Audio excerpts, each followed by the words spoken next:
Salam sejahtera untuk kita semua. Pelajaran Sekolah Sahabat dengan tema utama Misi Allah, Misi Saya. Pelajaran kelima, alasan-alasan untuk menghindari misi. Kamis 2 November. Ini aku, utuslah aku. Cerita Yunus lebih dari sekedar menakjubkan. Fakta bahwa Allah bisa menyelamatkan Niniwe meskipun Yunus tidak memiliki kesaksian yang baik adalah pengingat yang sangat jelas bahwa tugas kita hanyalah semata-mata menjadi saluran bagi Allah, satu-satunya pribadi yang dapat meyakinkan dan menobatkan hati. Ini adalah sebuah pengingat bahwa Allah hanya mencari para juru kabar yang mau dan rendah hati untuk mengikuti arahannya. Bacalah Yesaya 6 ayat 1-8. Apakah yang merupakan ide utama yang dinyatakan dalam ayat-ayat ini? Ada panggilan dalam ayat-ayat ini. Allah sedang mencari seorang sukarelawan yang memiliki kemauan. Kita bisa menjawab panggilannya dengan berserah pada pimpinannya, mendengarkan suaranya, dan kemudian memilih untuk taat terhadap apa saja yang dia sampaikan kepada kita. Cerita Yunus menyatakan juga kasih Allah bagi orang yang tinggal di tempat di mana kasihnya tidak dirasakan dan suaranya tidak didengar. Sama seperti Allah menunjukkan belas kasih kepada Niniwe, Dia juga menunjukkan belas kasih kepada jutaan manusia yang ada di kota-kota saat ini, di mana bangunan-bangunan menggantikan pohon-pohon dan bunga-bunga, dan keributan yang terus-menerus membuat sulit bagi penduduknya untuk tenang dan mendengar. Terhadap Niniwe, Allah berkata, mereka tak tahu membedakan tangan kanan dan tangan kiri. Allah membutuhkan para juru kabar yang mau membawa kebenarannya tentang pengharapan kepada mereka yang dibebani dengan kesibukan dan kesusahan hidup. Yesaya mendengar sebuah suara berkata, siapa yang akan pergi? Apakah yang akan menjadi respons Anda? Tantangan. Di satu lembar kertas itu di dalam catatan doa Anda, buatlah daftar yang berisi 10 orang yang Anda ketahui bukan orang percaya. Kita akan menyebut mereka sebagai murid. Jika memungkinkan, daftarkan menurut nama mereka. Taruhlah daftar ini sedekat mungkin dengan Anda. Dan untuk sisa triwulan ini, berdoalah setiap hari bagi setiap orang dari 10 muridmu ini. Doakan supaya Allah akan menolong Anda bisa lebih bersahabat dengan mereka yang Anda kenal ini. Berdoalah supaya Anda bisa mengembangkan persahabatan yang dalam, dekat, dan saling percaya dengan teman-teman ini. Ketika hubunganmu semakin dalam, perhatikan dan dengarkanlah dengan cermat supaya Anda bisa mengetahui kebutuhan khusus mereka dan rasa sakit mereka.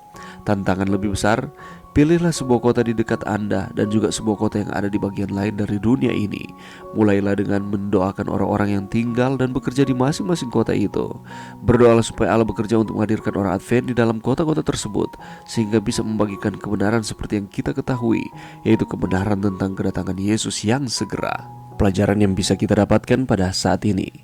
Kitab Yunus adalah satu-satunya kitab dalam Alkitab yang diakhiri dengan pertanyaan. Pertanyaannya langsung, Allah bertanya kepada Yunus, mengapa kamu tidak bisa mengasihi orang lain seperti yang aku lakukan? Karena Yunus menolak untuk mengasihi musuhnya, dia berada di luar kota ketika dia seharusnya berada di dalam, membantu penduduk Niniwe mengambil langkah selanjutnya dalam hubungan mereka dengan Tuhan. Penolakan Yunus berubah menjadi kesempatan yang hilang. Alasan Yunus terbungkus dalam apa yang kita sebut sekarang sukuisme, rasisme, dan prasangka. Yunus mengalami kasih karunia Allah dalam hidupnya dan tahu bahwa Allah berbelas kasih. Tetapi Yunus tidak bisa melupakan rasa kebanggaan nasionalismenya karena dia percaya bahwa dia lebih baik dari orang lain.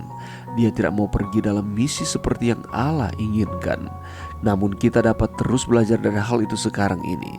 Pertanyaan di akhir kitab Yunus adalah pertanyaan yang harus kita tanyakan pada diri kita sendiri dan gereja kita. Apakah kita menunjukkan kecintaan terhadap masyarakat di sekitar kita, terutama bagi mereka yang berpenampilan berbeda dari kita atau berasal dari belahan dunia lain? Terlalu sering kita telah mendengar percakapan di gereja atau pelajaran-pelajaran yang berharga di dalam firman Tuhan yang mengungkapkan prasangka dan sikap sukuisme yang berbahaya. Sikap ini sering disertai dengan alasan mengapa sekelompok orang tertentu berada di luar misi kita. Pemikiran seperti ini tidak berbeda dengan pola pikir Yunus.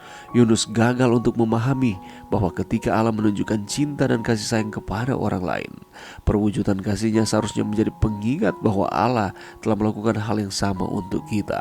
Ketika kita pergi dalam misi dan membagikan kasih Allah serta menyaksikannya mengubah hidup banyak orang, pengalaman seperti itu juga dapat meningkatkan pengalaman perjalanan iman kita bersama dengan Allah. Pengalaman ini juga dapat menarik kita ke dalam hubungan manusia yang baru dengan orang-orang yang mungkin sangat berbeda dari kita, tetapi memiliki hubungan yang sama dengan Yesus. Yunus bisa saja mendapat teman baru di kapal untuk berbagi imannya. Hal yang sama berlaku ketika Niniwe. Sayangnya, kesempatan itu hilang karena Yunus memilih alasan yang berakar pada kesombongan diri dan sukuisme yang egois. Oleh karena itu, kalau kita hubungkan dengan Yesaya 6 ayat 1-8, di sana ada panggilan. Allah sedang mencari seorang sukarelawan yang memiliki kemauan. Kita bisa menjawab panggilannya dengan berserah pada pimpinannya, mendengarkan suaranya, dan kemudian memilih untuk taat terhadap apa saja yang dia sampaikan kepada kita. Kalau seandainya ada pertanyaan sama seperti dengan pertanyaan yang ditanyakan Allah kepada Yesaya, siapa yang akan kuutus? Siapa yang akan pergi? Apa respon kita? Mari kita jawab, ini aku, utuslah aku. Belajar dari pengalaman Yunus. Walaupun pada akhirnya dia pergi mengabarkan firman Allah kepada bangsa Niniwe, tetapi dia tidak memiliki rasa sayang yang mendalam terhadap keselamatan dari orang-orang di dalam bangsa Niniwe ini. Oleh karena itu, mari kita yang hidup di akhir zaman ini menunjukkan kepekaan, kepedulian maupun rasa sayang kita kepada sesama manusia. Karena keselamatan diberikan kepada kita yang percaya kepada Tuhan. Mari berdoa. Terima kasih Tuhan atas firman-Mu pada saat ini. Bantu kami Tuhan, untuk kami dapat menerima akan panggilan Tuhan. Tuhan dapat mengutus kami kemana saja yang Tuhan inginkan untuk menyampaikan kabar baik keselamatan kepada semua orang, sesuai dengan karunia yang Tuhan percayakan bagi masing-masing kami. Bantu kami untuk mengadakan komitmen di dalam diri kami, bahwa ini kami, utuslah kami. Ini doa kami Tuhan di dalam nama Yesus. Amin.